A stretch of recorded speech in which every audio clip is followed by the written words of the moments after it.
I'm Andrew Griffiths, and I'm Director of Community and Partnerships at PlanetMark. Andrew, it's been great to have you here today at the Sustainability Conference organised by Biz for Biz. What's been your reaction and response to everything you've heard so far? It's been really great seeing the number of businesses and different types of businesses who have turned out, and how early actually people rocked up. Often with these things, people sort of like will roll in just before the talks start, but actually people were here at the start, which is always a good sign because it shows that people really eager to connect, and they know there's going to be some really interesting people here, which has absolutely proven to be the case. And there have been some really interesting talks from sort of MP Bim talking about the government pressures, from Stephen at Barclays talking about some of the broader sort of financial things. So it's been a really interesting event so far. Lots of pressure on businesses and on companies as they look at sustainability. How does a company monitor profits, you know, when they want to go down the road of sustainability? Where does that weigh for them? So, you know, we often talk about the triple bottom line, where you've got profit is one of your, you know, bottom lines, but then there's people and there's planet, which is sort of, you know, you think of that as like ESG in a sense, right? Your environmental, your social, and your governance. So the key thing for people to realise, like the way I sort of tend to flip this back on people is say, imagine that your chief financial officer, your CFO, comes to you and says, I'd like you to save money. I want you to cut money in the budgets.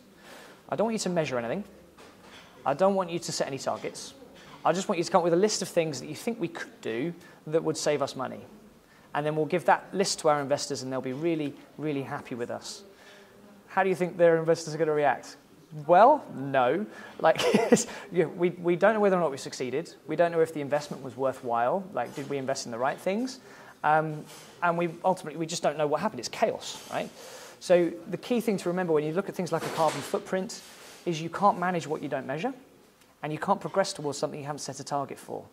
And so it's really critical for people to get on top of this in exactly the same way as their financial accounts, and get experts in exactly the same way as you do with your financial accounts to audit and check against it to make sure that you're not making really big mistakes that could ultimately undermine the business in a really big way.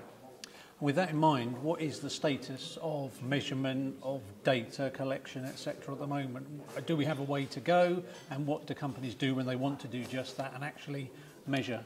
So a lot of measurement is pretty straightforward. Like, you know, it's your utility bills, it's your vehicle fleet. A lot of the data, you already have it to hand because you pay invoices. So you're able to get this information often a lot more easily than people think. When you dive into more and more of the detail, it gets more complicated in your Scope 3 emissions, but that's where you can get help and support with that. The thing I would say is you can make progress very early. There's a lot of low-hanging fruit for you. So in terms of, and it's really important that you do. So for example, there's now regulations coming in on big companies. So London Stock Exchange listed businesses have to have a net zero strategy that incorporates their supply chain by the end of 2023, right? So you might not be listed on the London Stock Exchange, but do you work with a business who is? Do you work with a business who works with a business who is? Because wherever you are down the chain, if you are in the supply chain of one of these big businesses, they are coming for your carbon footprint within the next 12 months because they have to. And so Tesco sent out an email to all of their suppliers on the 24th of September last year saying, we need your carbon footprint by the end of the year. 3 months notice, thanks for that. We need you to have a net zero target by the end of 2022. We need you to have a science-based target with a 50% reduction in your carbon emissions by 2030 and how you're going to do that by the end of 2023. And you need to switch to a renewable energy provider if you haven't done so already. Now, imagine being on the receiving end of that email. Do you want to be on the risk side, where you're suddenly in a scramble, you're caught with your trousers down, and you've got to try and get that together in a rush, and you're trying to find help to do it, but there's lots of other people looking for help, so you end up in a queue to get that support? Or do you want to be on the opportunity side, where you go, yes, of course, here you go. Here's our data, here's our net zero target, here's our strategy. And by the way, if any of your suppliers who drop off because they don't meet your demands, if you want us to look at replacing what they do for you, we're very open to that, the opportunity side. So you're on one side or the other. You're either riding this wave or you're drowning. And that's you know, it really is as simple as that. And finally, I'm a business owner or a business leader. I've come to this event today, heard so much, so many interesting things. I've listened to Andrew from PlanetMark, who's partly scared me, partly enthused me. What do I do? What's the first thing I do when I get back to the office tomorrow? So understand where you are. You've got to get that baseline in place. So if you're not confident in knowing how to do that, reach out for support. You can come to an organisation like PlanetMark, but there are plenty of others. We very much have an approach, if not us, them. The key thing is you work with someone and do something, not that you don't do nothing. That's the only thing we would ask you to do. If you'd like to understand more, we run Net Zero Carbon Essentials workshops that are CPD accredited. The next one's on the 24th of March.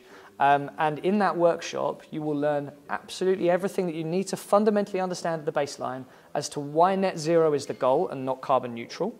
Net zero is the critical one. Carbon neutral is nice, but it's got to be a part of a wider net zero strategy.